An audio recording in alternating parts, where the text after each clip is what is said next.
Ladies and gentlemen, my name is Sheriff Dickles, and I am back with some StarCraft coaching.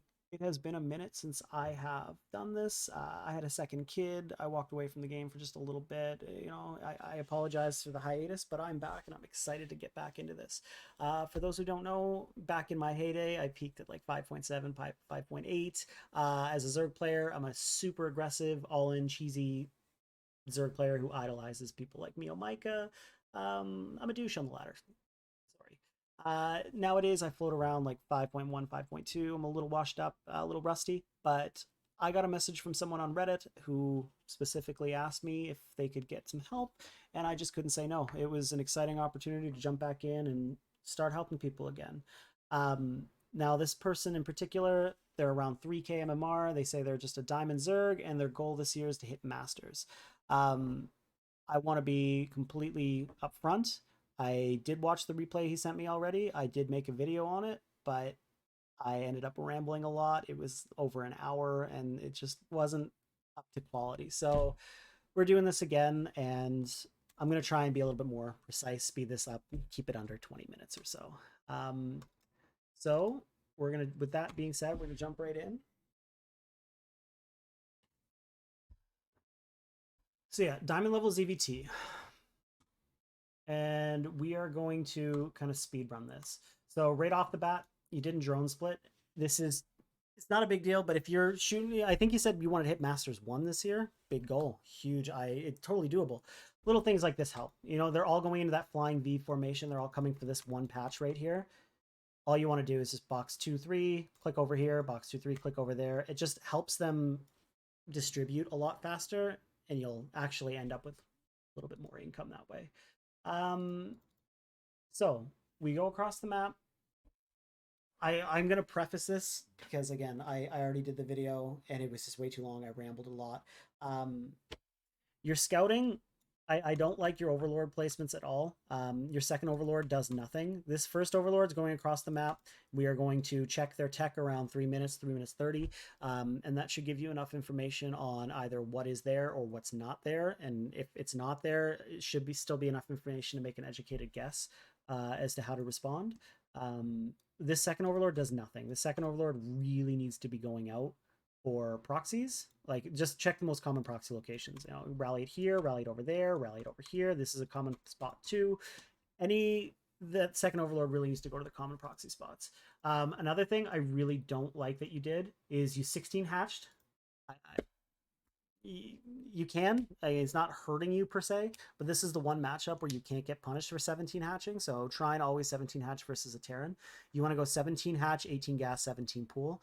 You went 16 hatch, 17 gas, 18 pool. So your pool was actually late, which delayed your ling speed, which delayed your lings, which delayed your queens, which delayed your macro. Everything was delayed for virtually no reason. So we're going to speed this up. Again, I want to keep this video somewhat short.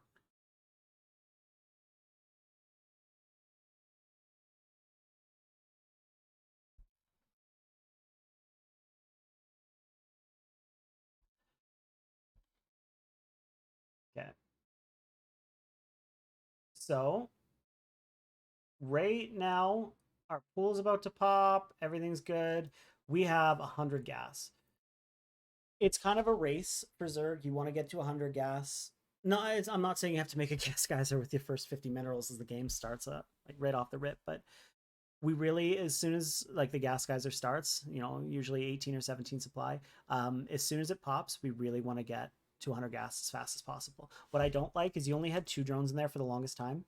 So the build order that you're looking for just to clean things up versus Terran should be 17 hatch, 17 gas, 17 pool. Now, or 18 gas, 17 pool. I apologize. Now, when that gas geyser goes down and that pool goes down, you're going to have 1 larva and the second larva will pop right away. Those 2 larvae, morph them into drones, and they both get rallied into the gas geyser. And then right as this gas geyser is going to pop, you're going to pull 1 drone off minerals into gas. You want to be on 16 as long as you possible, 16 out of 16 on minerals.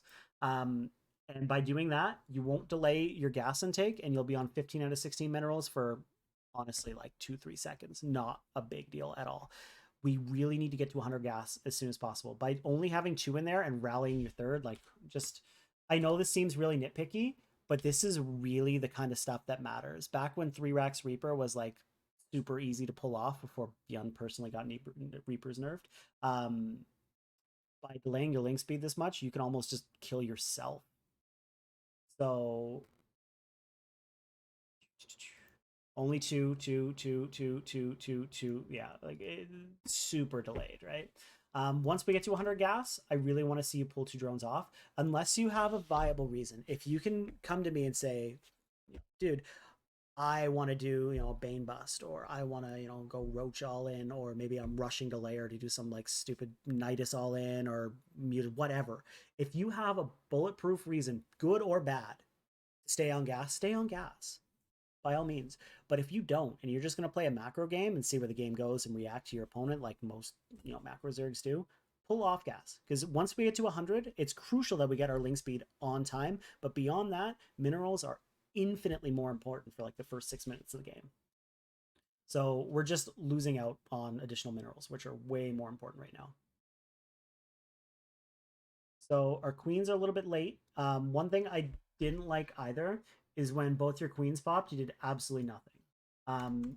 So when the queens popped, you really want to, I mean, you can double inject, but right off the rip, I don't personally find it. Maybe, I'm not Lambo. I'm not Scarlet. I'm not someone who knows the insides and outs of the game like it's my actual job to. Scarlet and Lambo are probably some of like the biggest brains in StarCraft. Their resourcefulness is unbelievable.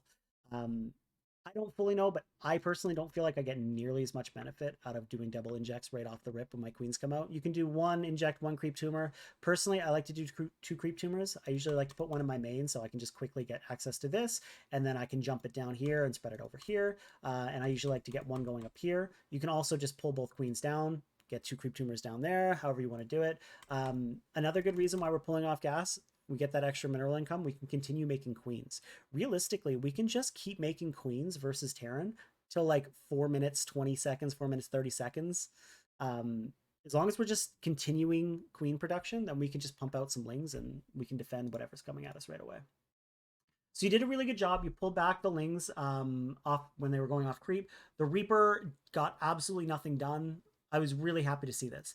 Now, our third was heavily delayed. Not heavily, it was delayed. In a normal game like this, we really want to see our third go down around like 210 to 220, 230-ish in there. An easy way to do it is once your natural finishes up, like the first drone that comes down or one of these early drones before the Reaper gets there around like 210, you can just pull it and just park it over here. That way, when he's focusing on his Reaper, you can just easily take your third without being interrupted. You might come across Terran players, especially in Diamond, where you're like, man, this guy's really good with his Reaper. I implore you, watch the replay afterwards. In Diamond, being good with a Reaper always comes with a consequence. They almost never are producing or doing anything because all their attention is on that Reaper. But I digress. I'm rambling. Your drone production wasn't bad. You again, you got little quirks like this, but I'm not going to fault you on it. One thing you did say in your message was that I asked you some strengths and some weaknesses. You did say one of your strengths was your camera hotkey usage. Now, I did see you set them up. You did use them. You're bouncing F1, F2, F1, F2, whatever, bouncing back and forth. But that all pretty much stopped at the 3-minute mark. You didn't really use them too much beyond this, like beyond now. So I'm happy that you set them up, but I don't know if this is a strength yet. This is kind of your crucial time. Now, you're a little bit late, but it is what it is. I really want to see you sack this Overlord now. I really do. It doesn't matter if it dies because we desperately need to see what's going on. We need to see what the tech is. And you get a really good scout. Now, it's late, but it doesn't matter because it works out for you. So, boom. You see a third CC. That's the most important thing. Now, you do see the starport being built next to the racks with the tech lab on it. It's a given. They're going to swap, right? The starport's going to get the tech lab. Without seeing that third CC, this is going to die too early, and you won't really 100% know.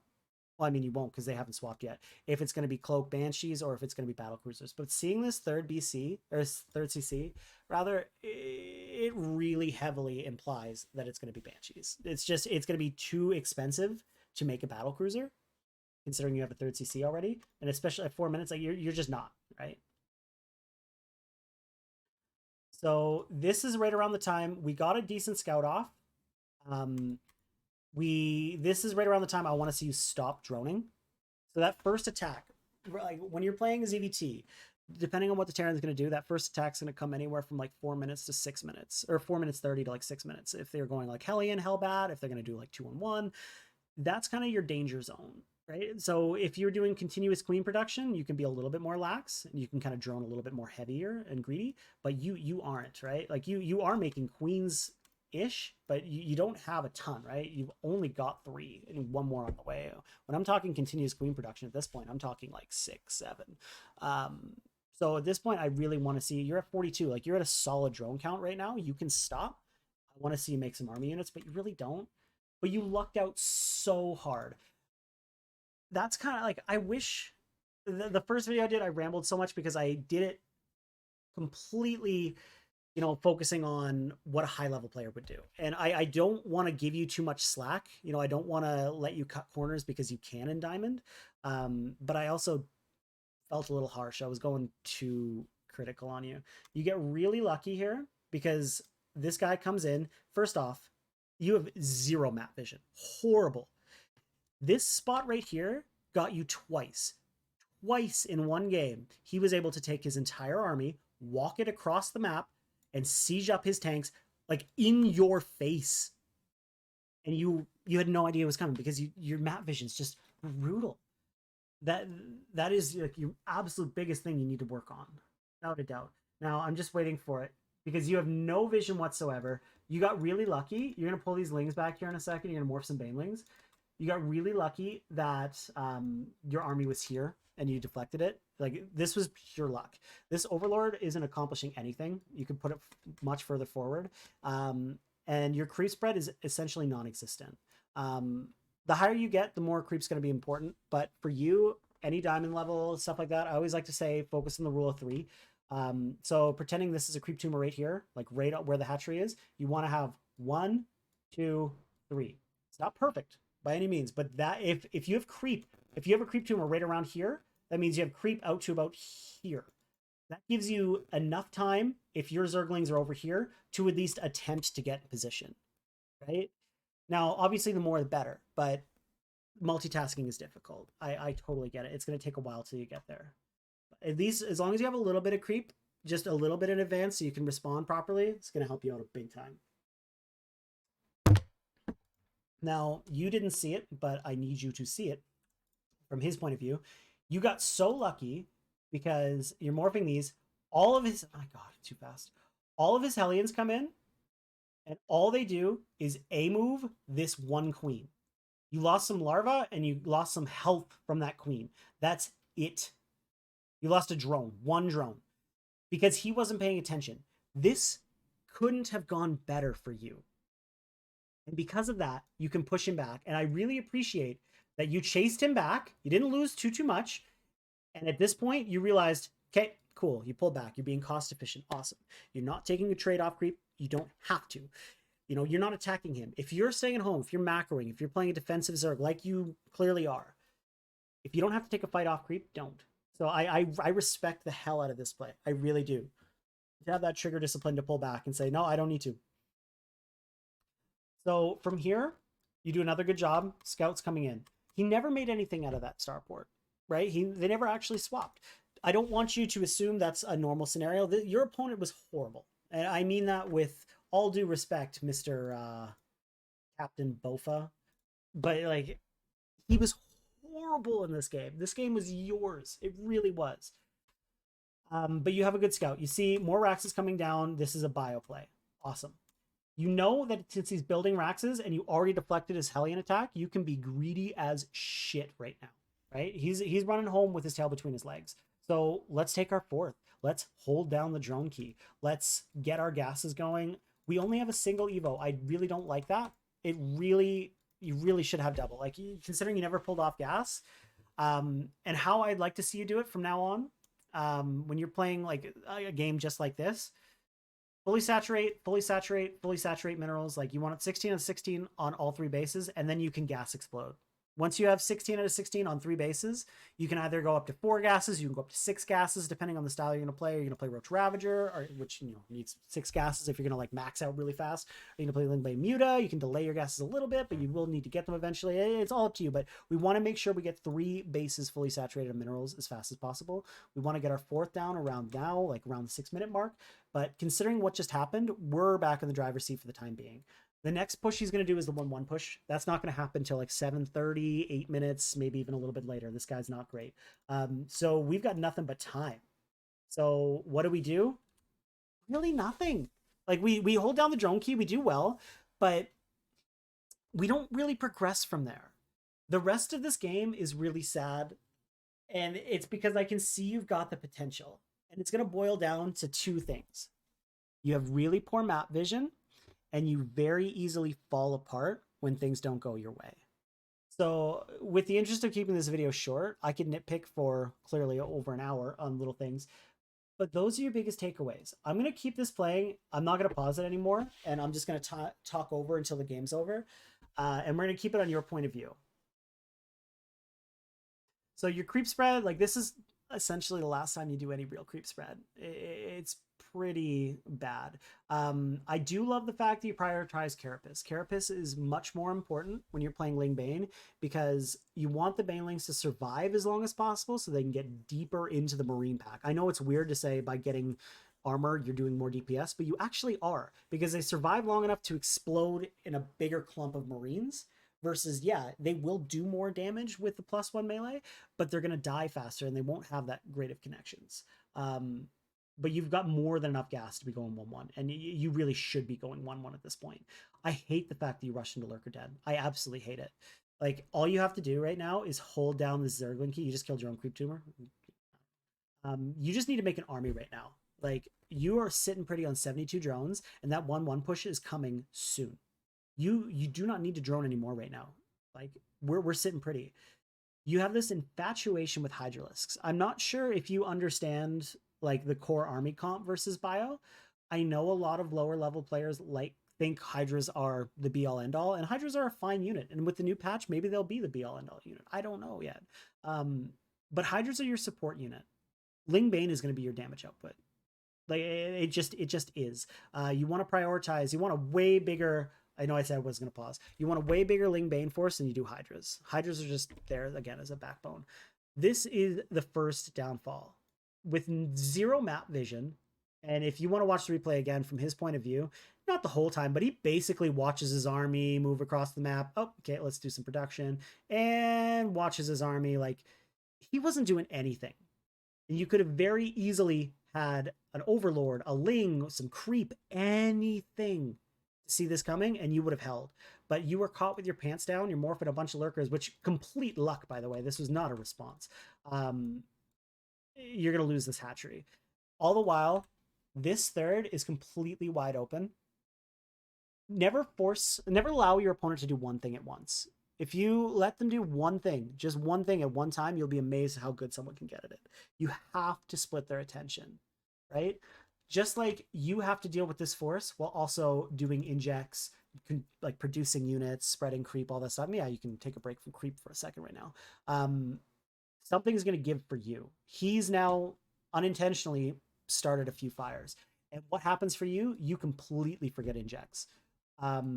This hatchery doesn't get another inject for the rest of the game. This queen will go up to 200 energy, all because you're now caught with your pants down and you can't really adapt to it. That's your other thing. Like I said, it's poor map vision and your adaptability is just not great. So I would have loved to see if you had actually been producing, like, or you could just take all these Lings, honestly, because you're not going to save this. You don't know yet, but there's tanks coming and you're not going to save this. I would have really loved to see you just send these Lings. You don't even have to pay attention to them, nothing. Just literally move them into this mineral line and you will do so much damage, not only to his worker line, but to this, because now you're splitting his attention and something's going to give. If you start 10 fires, not all 10 are going to burn everything down, but one of them should. So I won't pause it anymore. We come up and we do a really, really poor job. So we can't save this hatchery. It's too far gone. So we burrow these way too close up and we just lose them for free. It really sucks, right? It would have been nice to see you burrow them further back, because at least that way you can prevent him from inching forward. Lurkers are also, treat them like siege tanks if you've ever played Terran. Really try and make a point of leapfrogging them. If you want to move forward, leave these 3 burrowed, unburrow these 2, burrow them, leapfrog, leapfrog, leapfrog. So you always have some safety. So this was a really bad situation you just found yourself in. If you had held down the Ling key, or God forbid the Hydra key, if you had just made a ton of army right now and moved across the map, this game's yours. But you didn't. You half-assed 2 things instead of whole-ass 1 thing. Why is my camera doing this? You really didn't know what to do here. You completely forgot about upgrades at this point forward. You never went into Hive. You spam Hydralisks like crazy, yet you completely forgot range, which is more important than speed, by the way. You get +1 Carapace, and like I think 2 minutes from now you start +2, but nothing really happens.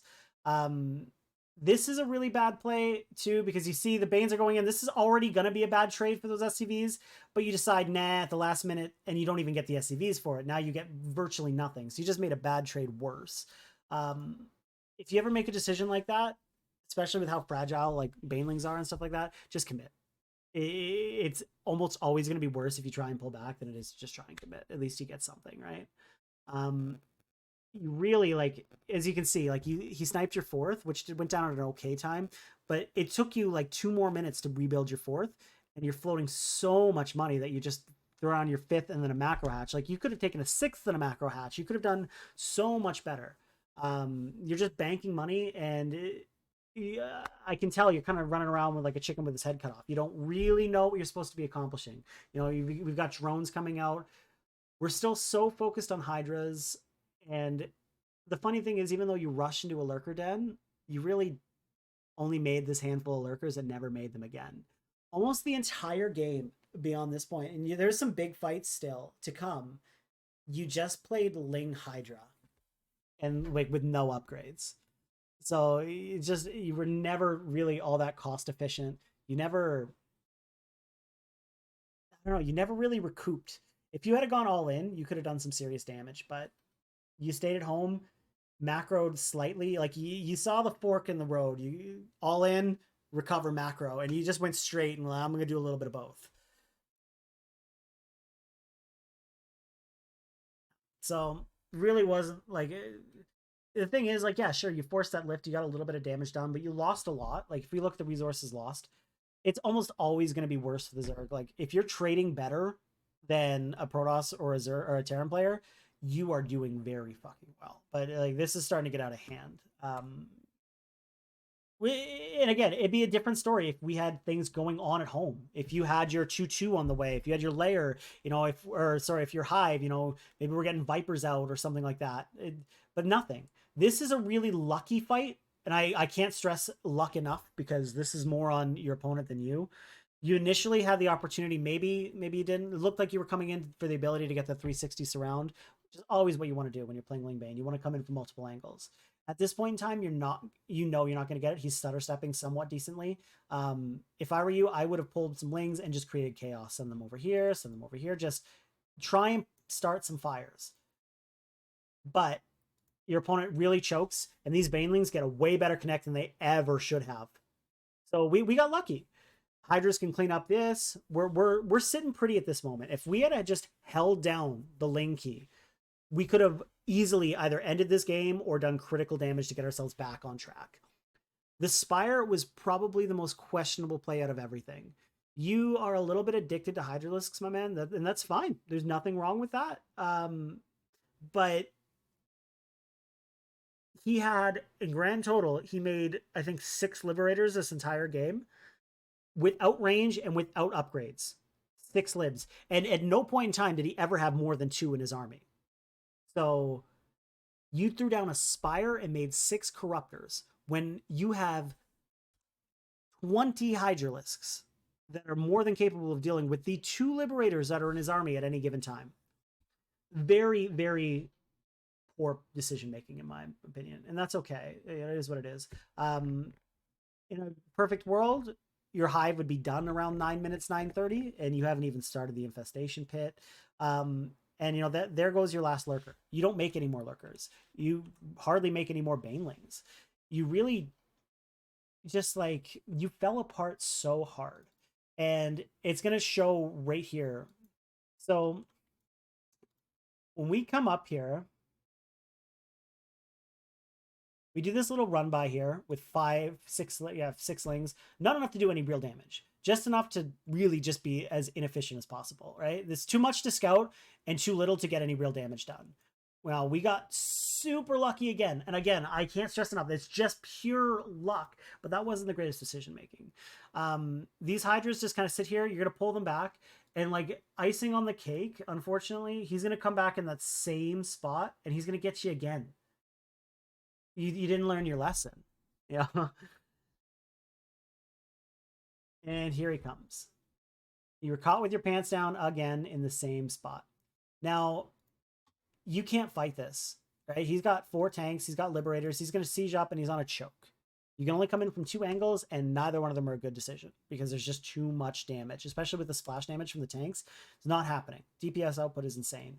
All you can do at this point, your realistic only play, pull the drones, send them over here, and we just counterattack. Because if you look at what he has at home, a little bit of the third, like, you know, some libs that aren't sieged, so nothing's going to happen. Tank's not sieged, and a little bit of bio.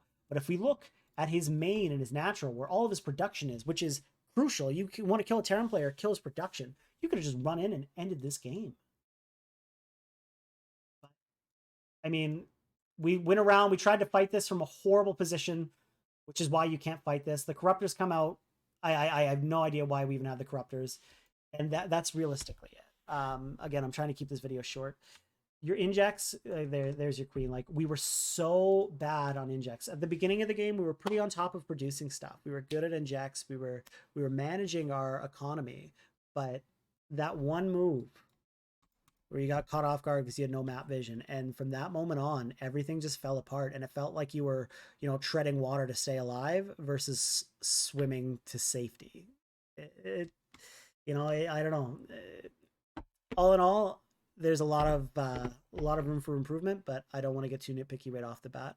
So I'll leave it with that, and yeah, I'll jump into your second replay in another video here. Thank you.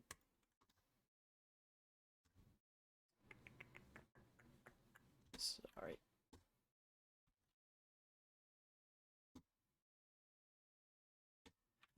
Oh, full screen strikes again.